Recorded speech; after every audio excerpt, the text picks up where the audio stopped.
I haven't worked much with these guys, but from what I can tell, give them a bike, they'll fling it down a hillside at great speed until they hurt themselves. That's what I've learned about them so far. He's lead designer, as I said, previously worked at Dyson. He was in New Zealand for 3 years developing an anthrax detector.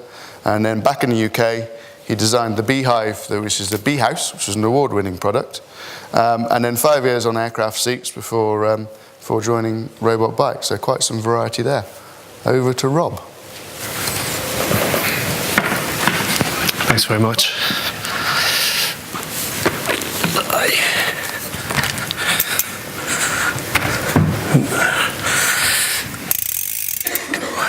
Thank you. All right. Can everyone hear me okay? Grand. I too am duty bound to say that this is an excellent bike. You can buy roughly 20 of them for the price of a very fine car. Good morning. My name is Rob Gow. I'm a product designer for Robot Bike Co. We are a startup company. We've been running for about 2 years as a commercial enterprise, and then 3 years development prior to that. There we are. What I'm going to do today is talk a little bit about our background as a startup, the sort of challenges we face bringing a product to market, and then specifically in the context of GRM, talking about how we've started to use simulation-led design in the development of some of our key components in the manufacture of our high-performance mountain bikes. So before getting into the techie side of it, a quick kind of introduction to our team. So the who of Robot Bike Co. So first of all, we have Ed. Ed is one of the founders and our CEO, a man happiest with a welding torch in his hand. Ed brings the bike knowledge to the company. So he has a background as a frame builder, a downhill World Cup mechanic, and technical editor and tester of a well-respected bike magazine. Andy Hawkins, another founder. Andy is one of the leading specialists in metal additive manufacturing through experience he gained in both F1 and the aerospace industry. Ben Farmer, who's our chairman, who I think is here today somewhere. He's our style guru. And is Dr. Composites, literally. He brings the hard-edged engineering to the team and looks after all things composite. Robot was one of the original founders, did a lot of the original development work, very good mechanical engineer, and most importantly had an excellent nickname, which when you're trying to think up a name of a startup company, it's incredibly hard. So fortunately, Robot provided the name for that. Dave Weigel, if there's any mountain bikers in the audience, Dave Weigel's name is probably pretty familiar. He's a legend in the mountain biking world. He's developed suspension systems that are used across probably half of the bikes on trails today. He's also started multiple mountain bike companies, both frame manufacturers and components. So he brings obviously the expertise in developing suspension systems, but also the business knowledge in taking a new mountain bike startup company. And then myself, I'm a product designer, so no special skills. I take the magic that's done by the rest of the guys, bring it together into hopefully a cohesive, reliable, repeatable, manufacturable product. And it's important to make the point that, say, I'm a product designer, I'm not a mechanical engineer, I'm certainly not a stress engineer. And in the context of how we've developed our relationship with GRM, that's pretty relevant. So, the who, the why. Why bother starting another mountain bike company? There are a lot of companies out there that are very good, making very good products. It's a very competitive market, very busy market, so why bother bringing a high-risk venture into that? Well, it really stems from a fundamental paradox which the founders identified over a campsite, bonfire in the Alps, as all good startup companies come from. where they realized there was a fundamental paradox in mountain bike design, and particularly the high-end mountain bike design. And that is that the frame that you spend the most amount of money on is the frame that will fit you the least, which is a bit of an odd situation. And the reason for this is that high-end bike frames are typically carbon. Carbon frames are made in tools. Tools are very expensive. Large manufacturers obviously want to minimize their investment in tooling, so they typically will produce 3 or even 2 frame sizes to cover the full range of riders, which is fine if you happen to be a perfect 25th, 50th, 75th percentile human being, but most people aren't. And even if you have the right height, then the chances are there's something called the gorilla index in mountain bike fitting, sort of long arms, short legs. The chance of actually finding a bike that fits you properly is actually very low. So you can spend all this money on a frame. You can add all these fancy components, the latest carbon wheels, Kashima-coated Fox factory series forks. But it's a bit like having a Savile Row tailor-made suit that's been designed for someone else. It's not going to do the job. So this realization gave us our problem statement that the most expensive bikes give the poorest rider fit. So taking this on, then what is the robot bike solution? So just to kind of summarize the challenge that we set ourselves. So number one, good place to start. If you're going to do a new bike company, then make it the best bike in the world. Develop a construction system that enables you to manufacture infinitely variable frame geometries, thereby giving optimum fit, but also allowing individual customers to change the geometries of the bike based on their particular riding preferences. Have a construction system that allows you to optimize for weight and strength, which is obviously all part of producing the best bike in the world. But then there's no point doing something if it's going to be only available to the minority, the absolute sort of top end. So make it a construction system where you're able to produce something that's competitively priced with the current market leaders, and do all of this within our core values, which are very much about honest engineering. So selecting materials, selecting processes, selecting form based on the engineering requirements, and always having that as a base to make decisions is a really sort of solid place to go from. So given that, this is the solution that we produced, the robot bike. So it's a frame that allows full customization, either for size or riding style. And it does this by combining titanium additive manufactured lugs with carbon tube that's bonded together with a double lap shear joint.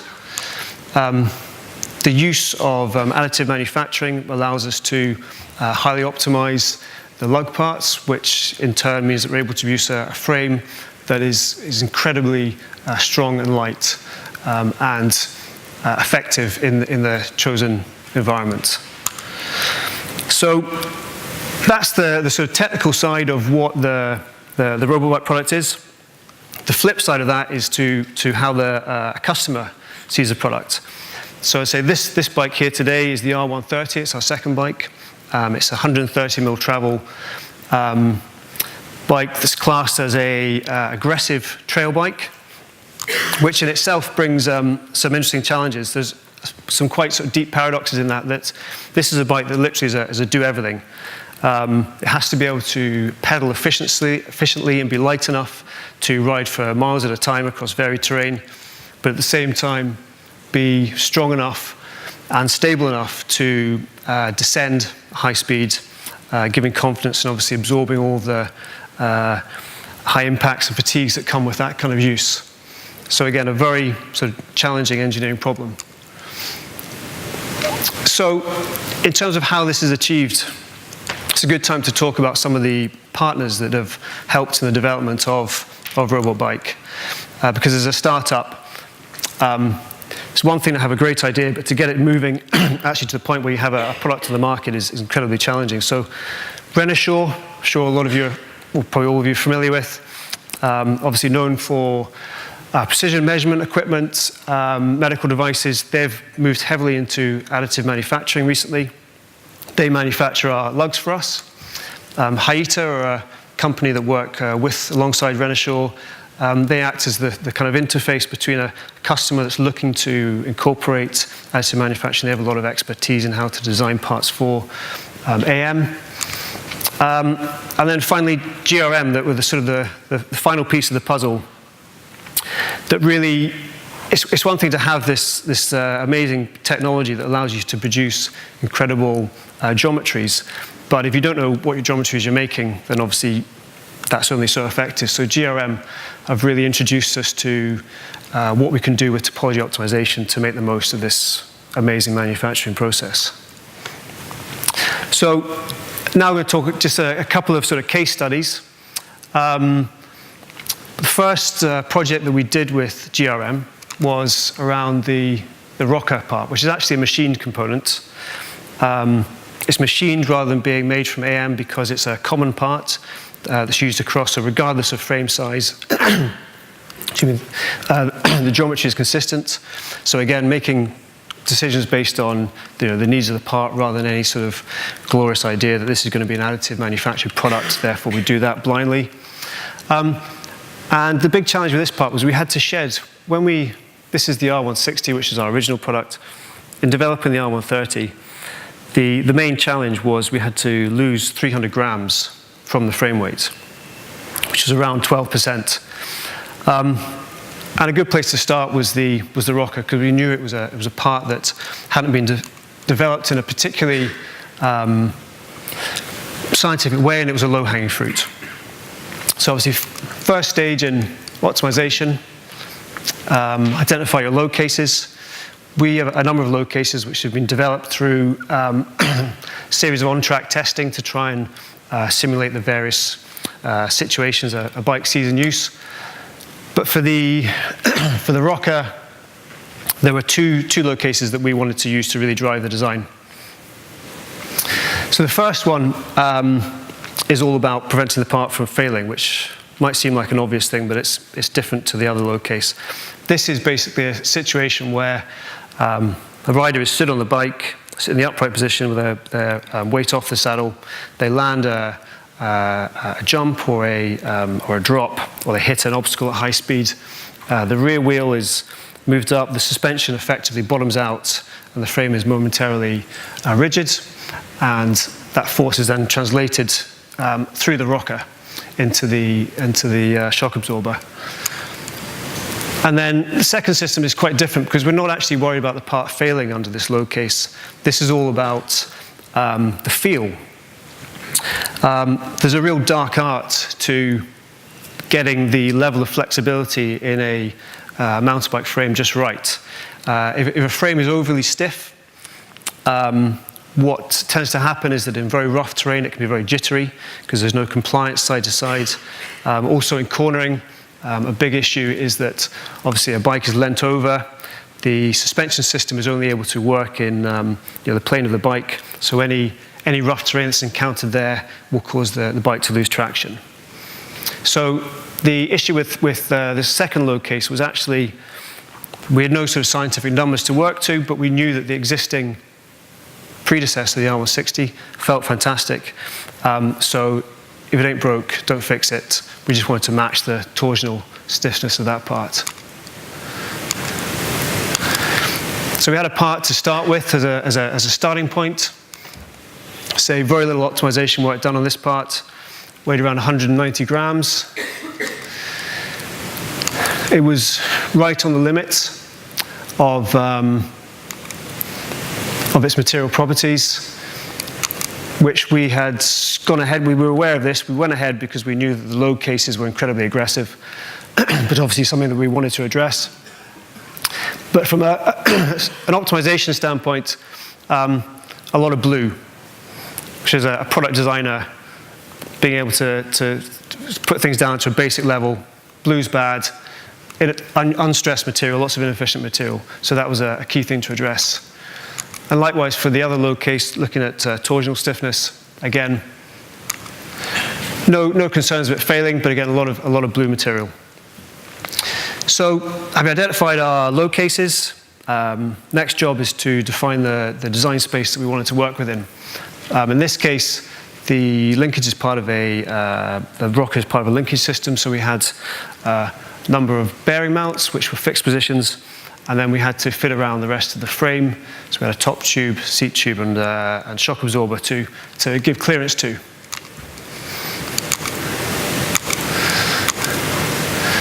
So we started the sort of iterative process of running optimization on this part.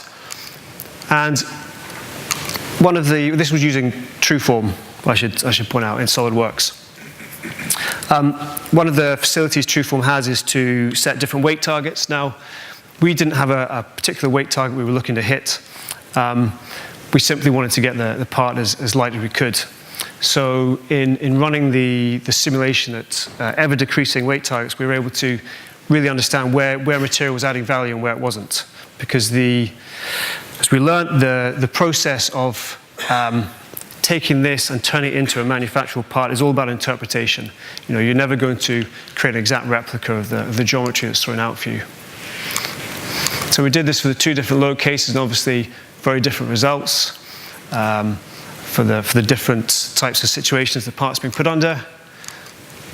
Again, running it multiple weights to get a feel for where material is being effective. And then that produced an interpretation, which from an engineering point of view was fantastic.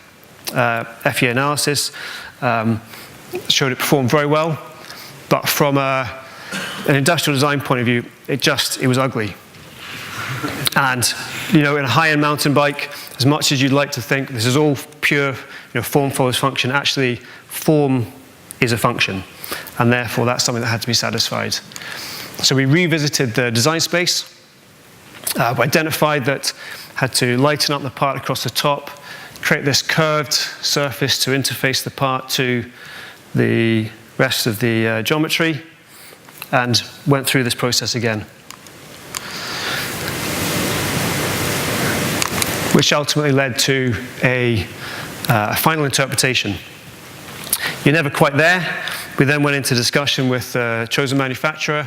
Here's feedback to do with, obviously, his standard tooling, avoiding vibration, and mismatching surfaces, this kind of thing, which produced our final manufactured part. Which then, running that through the final FEA validation, peak. No, it's not 1.13. Product designer, wasn't that good. 113 MPa, so we reduced or increased the factor of safety from around 1 to around 2.5. We matched the lateral stiffness to the existing part, and we reduced the weight by around 30%. And you see quite clearly from the stress graph there that there was a much more evenly, more efficient use of material. So a fantastic achievement for us in GRM, and a major step towards achieving our weight goal for the whole frame. So that was a great little kind of introduction to topology optimization for us. But one of the really exciting things is how to make the most of this in the additive manufactured parts, where obviously you can create almost unlimited geometry. And the yoke is a part. This is actually an ongoing project that we're doing with GRM. The yoke is the kind of sister part to the rocker, and that it provides it sort of sits at the bottom of the suspension linkage. So again, is dealing with similar load cases and contributing massively to the torsional stiffness of the rear end of the bike. But it's a very different offering in terms of the optimization process. The outer surface is essentially a predefined A surface. So the industrial design has been done. It's been decided that this is actually a set surface that we're working within. Internally, we have to provide a minimum tire clearance. And the part can't have any open cavities. The reason being that obviously in this area, the bike is very prone to mud and debris being thrown into it. There's no point shaving 50 grams off a part if you then fill it with 300 grams of mud and grit.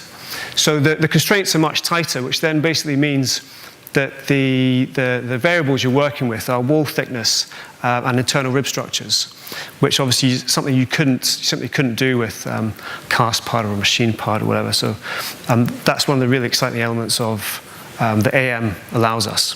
I say this is an ongoing project. The intention is that once we've explored this with this part, is to then roll that through the rest of the frame. So I've been talking a lot about additive manufacturing. It's probably worth just quickly running through exactly what the process is. It's a little video from Renishaw. So just to go through the process from getting the CAD through to having finished parts. Critical first stage is actually how you lay out the parts on the build plate. You have excellent accuracy in your horizontal plane and less so vertically. So the orientation of the parts is critical, so that you, having identified wherever your critical geometry is, you orientate the parts so that this sits basically in the horizontal plane. So for example, the lugs are bonded into carbon tube. There's a 0.3 of a mil bond gap, which we have to maintain a very tight tolerance on. So wherever possible, the lugs are orientated upwards to make the most of that. You're also trying to fit as many parts on there as possible. Takes about 48 hours to complete a build cycle for a complete set of lugs. And then you're thinking about where the part needs support as well. If a part sits sort of less than 45 degrees, then generally you have to create like a scaffolding structure to support it, which is fine, but obviously you're paying to build material that you're then having to remove, which is obviously all adding to the cost. And then the process works by basically welding titanium powder in 60 micron layers, building up, tracing out each profile, wiping across another layer of material, and repeating this until you have your finished parts. Once it's finally complete, remove all the powder. Something you've got to be aware of is not to create an enclosed cavity, because you might create this beautiful part, but then if the cavity's full of powder, obviously it's slightly loses the point.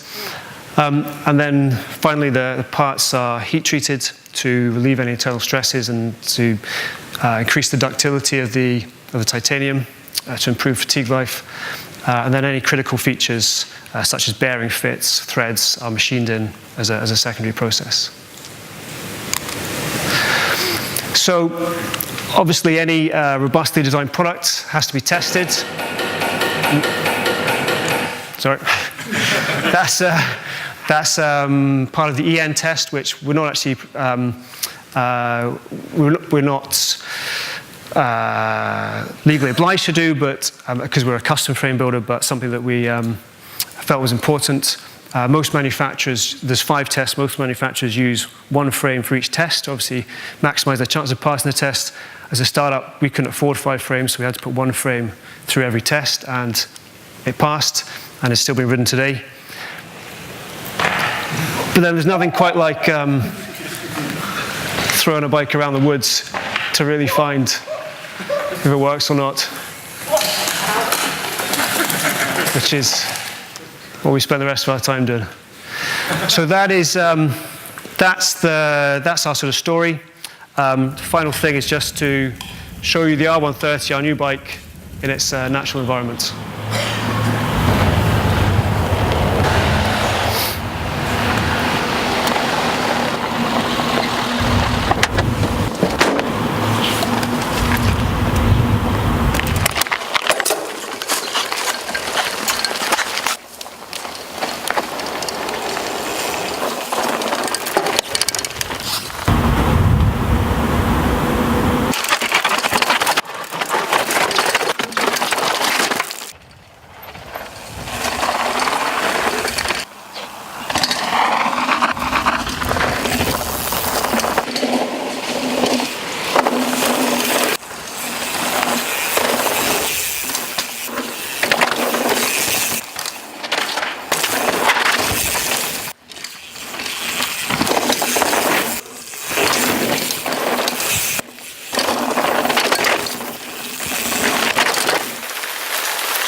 If that goes missing, it's in my car. All right, good. I like that. No, exactly. There'll be a queue. There's a few of us want one of those.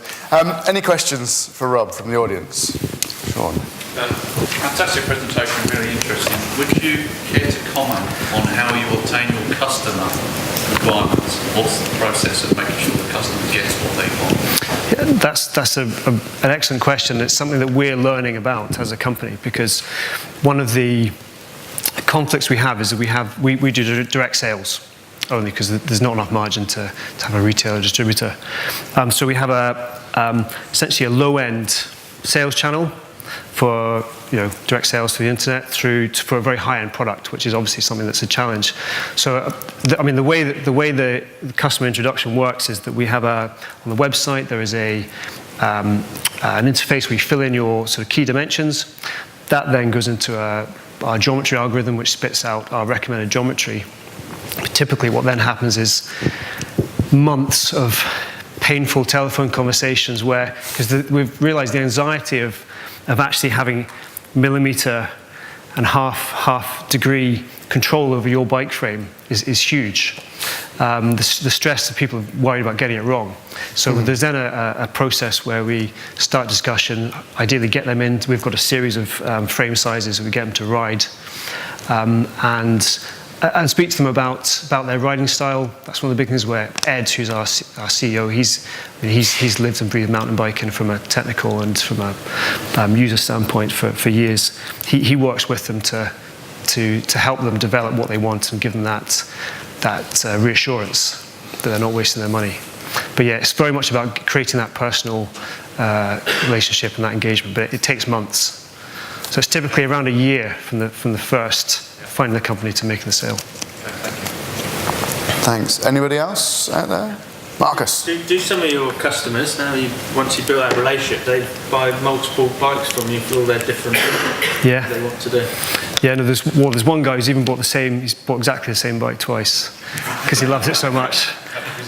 Managed to break one or just? No. I think he keeps one in his chalet in the Alps and one in Ireland where he lives. Oh, poor chap. Yeah, I know. Brilliant. Anybody else? One more quick one. Yes, go on. Is it feasible, or was it completely daft to have an adjustable frame that you would never sell and ride, but you could actually allow people to try what their size is going to be? No, absolutely. That's something that we've talked about, because again, it obviously feeds into this, giving people the reassurance that the geometry they're going for is correct. We've played around with various concepts around adjustable frames, but as I mentioned, with the frame compliance is such a big part that if you're in danger of creating a bike that actually feels terrible, simply because it's actually how it feels exactly. Okay. So you may actually inadvertently, completely put them off buying the product. Okay. Thank you very much, Rob. Round of applause. Thank you. Stop right there, sir, and take that.